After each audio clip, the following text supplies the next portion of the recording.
Imana itubare kwagirwa ubutayu bahozemo. Reka gusenyera abandi, ibuka amagambo basabye Imana ukayibwira ngo nuyubakira Imana we uzagushima. Ahubwo shima Imana kuko yakubakiye, shima Imana ko yaguhaye ubwo buzima, ushima Imana ko yaguhaye kubyara ugaheka. Abandi bamaze imyaka 15, abandi bamaze 20, abandi bamaze 30, hari n'abagiye batababonye, kandi abandi banabuze abadamu bazima, abandi babuze abagabo bazima, ariko Imana yabihaye waribagiwe.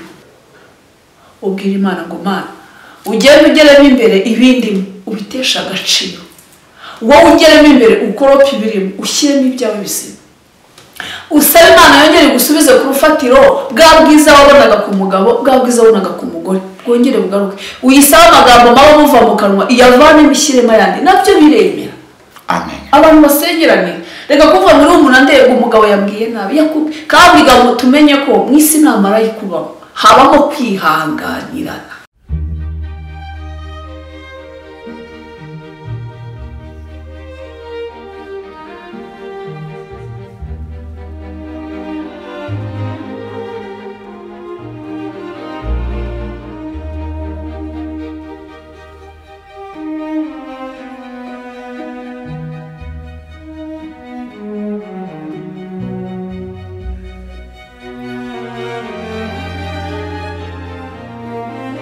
Reka ngusuze kandi ngo ikaze wowe udahwema kudukurikirana umunsi kundi hano kuri Dorka TV. Amahoro y'Uwiteka Imana nabane nawe. Nimbura aho ngaho ugeze kuri Dorka TV bwa mbere utarakora subscribe, kandi subscribe ukore share, usharinga ibiganiro bigere kuri benshi.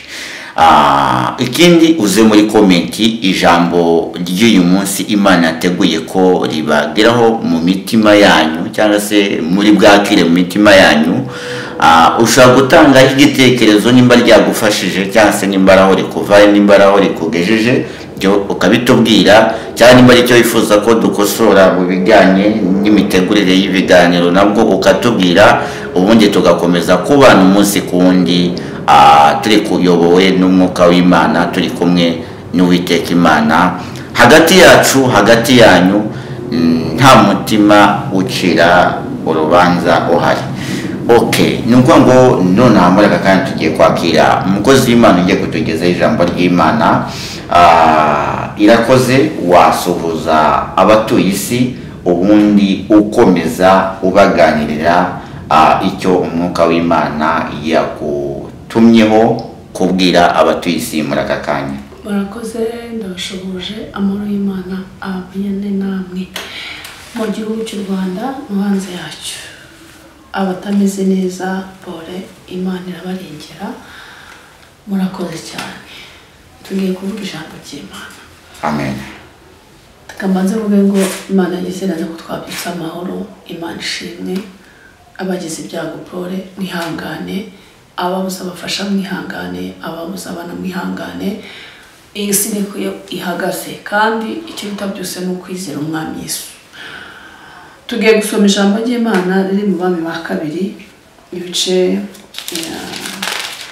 19. Iminsi ya none dukeneye ijambo, iminsi ya none dukeneye ihumure riva mu ijambo. Ntabwo dukeneye ihumure riva mu birayi, ntabwo ari mu bitoki, nta nubwo ari mu myambarire, nta nubwo ari mu myambaro. Oya, dukeneye ijambo, niryo ryonyine rizima ryubaka ubuzima buzima, rikagera mu mitima yihebye, rikagera mu mitima itishimye, bikemera. Tugiye gusoma ijambo ry'Imana dusanga hano muri Abami ba kabiri ibice 19 umurongo waho wa 20. Haravuga titira avuga ngo Yesaya ahanura ibizaba ku mwami wa Ashuri azize umurengwe. Imana iturinde umurengwe, muri Yesu dufite umurengwe. 20 aravuga ngo hanyuma Yesaya mwene Amosi atuma kuri Hezekiya ati Uwiteka Imana ya Isirayeli iravuze ngo kuko wayisabye kukurengera kuri Senakeribu umwami wa Ashuri irabikwemereye. 22 ijambo 22 ngo irabikwemereye. Iri niryo jambo Uwiteka yamuvuzeho ngo umukobwa w'inkumi w'i Siyoni arakuneguye. Amen. Amen. Ayo munsi ndashaka kubwira abantu ngo tureke umurengwe, tureke umurengwe. buriya umuntu agiye kurengwa arabanza aba yabanje guca ahantu hababaye, aba yarabanje guca ahantu hamugoye, hari ibintu bikomeye aba yarabanje guca, hari agahinda aba yarigeze kugira, hari ibitotsi aba yarigeze kubura, ariko mu gihe gikwiriye yamara gusubizwa akibagirwa. iyo umuntu amaze kwibagirwa rero hazamo icyo bita kurengwa. hano ititira yavuze ngo Yesaya ahanurira ibizaba ku mwami wa Ashuri azize umurengwe. aho ntiwaba waribagiwe, aho ntiwaba wararenzwe. ese aho ntiwibagiwe ko Imana yagukijije indwara wahoze urwaye? ese aho ntiwaba waribagiwe ko wigeze gusonza hari abandi bashonje ukaba ubigaburira imbwa zawe? ese aho ntiwaba waribagiwe ko hari abana bakeneye kwigishwa ufite amafaranga wahunitse? Imana itubabarire kurengwa. ese aho ntiwaba waribagiwe ko iki gihe turimo abantu bashonje utakemerewe kumena ibiryo watetse? niba hari umuco mubo ni ukumena ibiryo. hari abantu bashonje muri iyi minsi.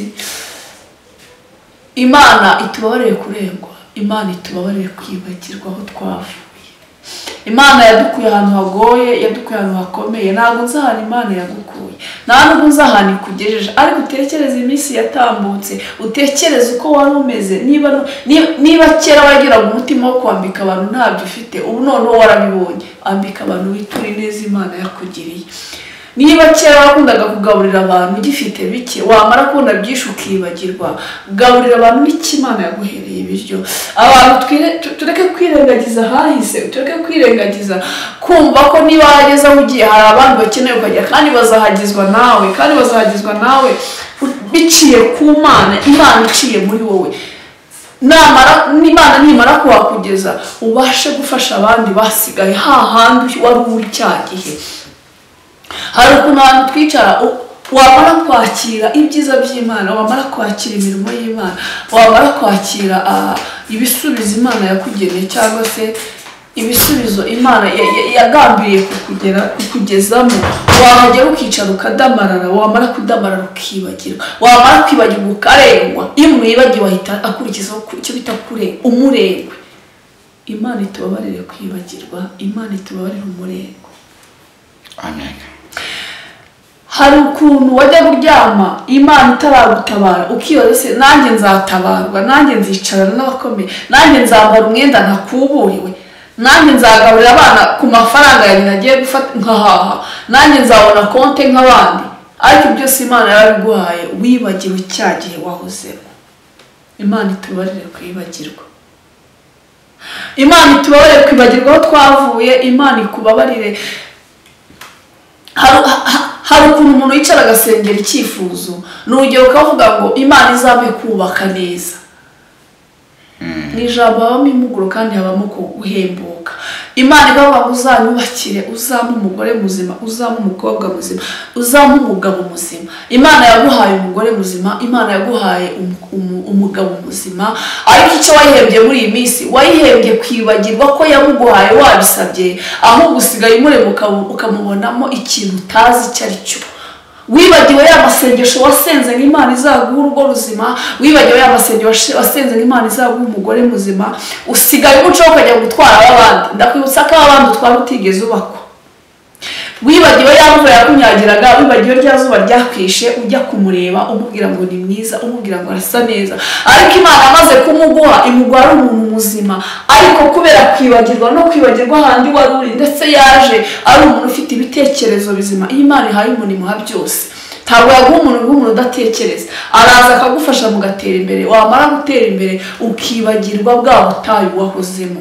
Imana itubarire kwibagirwa ubutayu wahozemo. reka gusenyera abandi, ibuka amagambo wasabye Imana, ukayibwira ngo nuyubakira Imana we uzagushima. ahubwo shima Imana kuko yakubakiye, shima Imana ko yaguhaye urugo ruzima, ushima Imana ko yaguhaye kubyara ugaheka. abandi bamaze imyaka 15, abandi bamaze 20, abandi bamaze 30. hari n'abagiye batababonye, kandi abandi banabuze abadamu bazima, abandi babuze abagabo bazima, ariko Imana yabihaye waribagiwe. ahubwo urafasha shitani gusenya. Urasenyera abagenzi bawe, urasenyera bene so, urasenyera abo musengana, urasenyera abo mwirirana mu kazi. Imana itubabarire, Imana ibabarire abantu bameze gutyo muri iyi minsi barimo gusenya ingo z'abantu, ugafata umwanya ukajya gusenyera mugenzi wawe mukorana. Ngo umugore wawe ni mubi, wamwitaga ya mazina meza ari mubi, wemeye ko aguhekera ari mubi, watwaye ya mwana ari mubi, wamugura igitenge ari mubi, waje kumenya ko ari mubi, ibyo byose wamaze kubimuha. Ni Satani mbi. Shitani yakwinjiriye akwambika ayandi maso. Uriya muntu ni mwiza, ni muzima, ahubwo subira ku rufatiro wahozeho. Ubwira Imana ngo Mana we ndaje, ongera ukorope muri jewe, ongera ukuremo. Je nibaza umuntu usenyera undi umugore we ni mubi, kandi yamuterese imyaka 3 n'amezi, yamuterese imyaka 2 n'amezi. Ntarebe imvura, ntarebe izuba, akajya kumureba akamubwira ya magambo meza wamubwiraga, aracyari wa wundi ahubwo ifite ikibazo wowe n'imbere. Yaba ku ruhande rw'umugabo, yaba ku ruhande rw'umugore, nta ruhande rumwe na tokinzeho. Nukuvuga ngo ku ruhande rw'umugore yari mwiza, n'ubu ni mwiza. Ku ruhande rw'umugabo yari mwiza, n'ubu ni mwiza. Ahubwo mwembi nimurebe niki cyabaye, dukora iki? Nta muntu uba mubi. Niba arafashe umwaka n'amezi, imyaka 3, imyaka 5, ukabwira umuntu uri mwiza, ndagukunda, urasa neza, Imana ikamuke ngo mariage warasenze utari warabuzagaye nta utinje, Imana iti ndakubakiye mwana wanjye, ariko imaze kukubakira ukazuvuga ngo nzamubona ntazi icyo aricyo. Ibaza kubwira umuntu ngo ntazi icyo aricyo aguhekeye. Imana ibabarira imitima.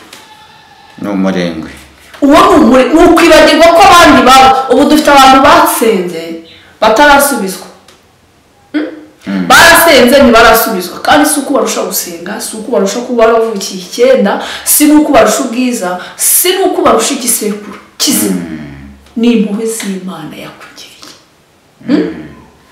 Reba izo mu Imana yakugiriye, urebe imbaraga yakoresheje, urebe umwanya yakoresheje. Iravuga ngo kuko mwishimiye gusa akiri umugisha ushako.